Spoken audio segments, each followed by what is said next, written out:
So my laptop died. And even though I managed to back everything up and retrieve the SSD, I still need a laptop. I don't really like working from my desktop because it is in the studio. If I'm working in the studio every evening, then it means I'm not spending time in the living room with the rats and my partner. And even if I'm on my laptop, I like to be among them in the evening. The laptop that I want and need needs to be very powerful, which costs a lot of money. So while I'm saving up for a new laptop, I decided to try my phone. The idea really came to me when I was trying to open a few files and whatnot on my phone to work on them. And I just felt it was so wonky and awkward that it just hit me. Why don't I connect a wireless keyboard and a wireless mouse to it to see how that works? So I got a very generic wireless keyboard. It doesn't really have a brand. It was super cheap. It's compatible with Windows, Mac, iOS and Android. It's got all the buttons and controls for it. And then I used a mouse I already had, the Microsoft Surface mouse, which was a little more expensive, about €60.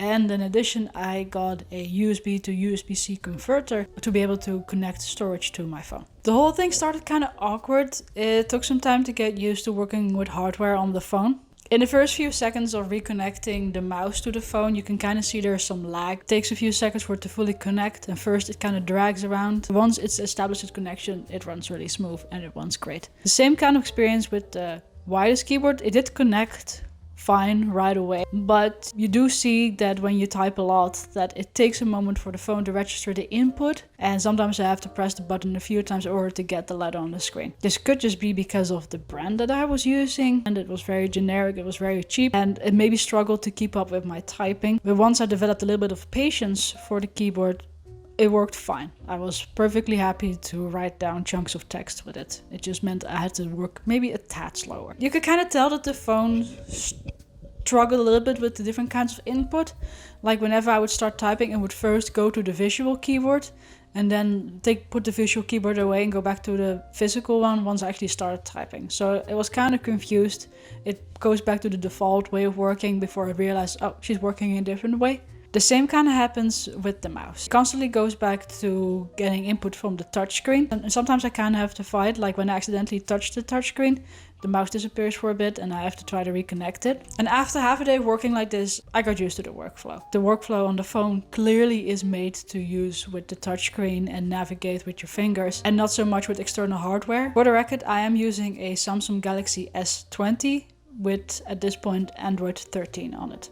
I do recommend it if you're going to do this to get a properly name branded keyboard, because I think the fact that this keyboard was so off-brand and so cheap that I struggled a lot more with all this.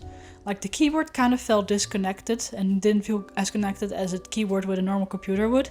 So there was a lot of lag and it was a little slower, and I think partially is because of the quality of that keyboard. So make sure to invest in proper hardware if you're seriously going to do this. I used a USB connector, a USB to USB-C converter, to connect my flash drive to my phone in order to access the files on the flash drive and work on it. But that came with a lot of troubles. Navigating files on a phone isn't quite the same as it is on a computer. It is the same in theory, like you have an explorer and you go from folder to folder till you find it. But on a computer you can have multiple explorers open at the same time, and you can therefore navigate much quicker. While on the phone, you're bound to one navigation app, which is My Files. So in order to get to several files, you have to find it, then go back a few folders, and like you can't really go between folders. You have to go back to the main screen and then go down the other path. You can't have the app open twice, so navigating takes a while. My natural response to this was to start making phone files or phone version of my files to work in that and to later merge with the real files. Double my work and double the amount of files. So I quickly end up not using the flash drive anymore and actually running everything to OneDrive. What I also didn't see coming is that Android actually requires you to remove a flash drive safely, just like a desktop would, like Windows, or I assuming macOS has that as well. Like when I just pulled out the USB, even with all the files closed, it gave me this warning that it wasn't disconnected properly and the phone actually had to restart. And that actually was very unnerving because I thought I broke my phone or that I corrupted files on my flash drive. I checked everything, it was fine. But still, unexpected.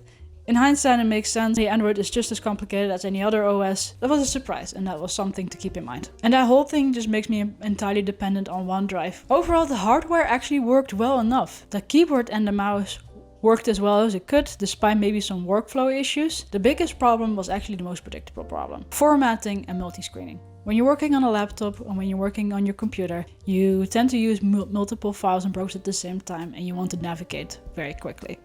That really isn't an option on Android, especially all the Microsoft files like Word and Excel and PowerPoint. They all run through the same app, the Office app, and you can't really have an app open more than once. Coincidentally, halfway through this experiment, my phone got updated to Android 13, which does support split screening. That means you can open a file and an app at the same time, or 2 apps at the same time, but you still wouldn't be able to have 2 files open. So I couldn't work on an Excel sheet and on a Word document at the same time, the way I would on the computer. Further on, when it's about format, my instinct was to put the phone sideways or horizontal and work that way, but that actually quickly became very annoying. And in hindsight, this makes a lot of sense, but it's actually better to have the phone vertically, which makes sense because all apps and programs and whatnot that are made for a phone are obviously formatted to work vertically. In hindsight, this was very obvious, but at the time it seemed like a good idea to treat my phone as a normal computer screen. Everything was more readable and it was easier to work once I used it vertically again. But even then, while Word and Excel for Android work great for some minor data adding and maybe a little bit of organizing, really formatting it meant I had to go back to the computer. Moving any data around in the Excel sheet wasn't possible with the mouse at all. I had to actually grab the phone and do it with my finger again, because that's just what it's made for. Obviously, it's just made to work with touch rather than with an actual mouse. But overall, it meant that all I could really do is maybe add some data, but actually organizing the files and adding formatting, I end up doing that on the computer again. The only thing I would really do in the evening on the phone is just add text, add information, maybe make a new file. But serious work? Meh. Overall, even though the phone had no trouble connecting to the new hardware, you can tell that the phone's workflow isn't really made to work this way. Like, yeah, it worked, yeah, it handled everything, it understood what it was meant to do, but it wasn't ideal the way it is on a desktop or a laptop. The phone apps aren't primarily designed to work the way they would work on a laptop, which if you think about it is kind of strange, because Samsung tablets and other tablets also use Android and they've been advertised to work with the keyboard. But I think that's the main difference. Working with a keyboard on a tablet is fine because you're just inputting some text, but navigation with a mouse is actually not as encouraged on a tablet. It takes some time to get used to it, and despite the many small problems, it was doable. It definitely was a lifesaver while I didn't have a laptop. And while I would never recommend using it as your main device to work on, I think it's actually a good addition to have, and it's good for travel. Like, I can definitely see myself working on my phone again when I'm traveling by train or traveling on an airplane, and I don't want to pull out a big laptop and take on a lot of space. The fact that it was so small and that I could just do small chunks of work, like write a few pages or add a few ideas or just do some work on apps that are made for it, was an addition to the workflow. I would probably save it as a spare for if I have another emergency, like my laptop breaks again. So I'm very glad I have a laptop again. I can see myself using my phone this way again when I'm traveling or in emergencies. As long as you get the right hardware and take some time getting used to it, it's quite doable. I wouldn't use any external drives, but other than that, then it's a great addition to your workflow. Now, this was done on an Android. I recently got my hands on an iPhone 13 Pro.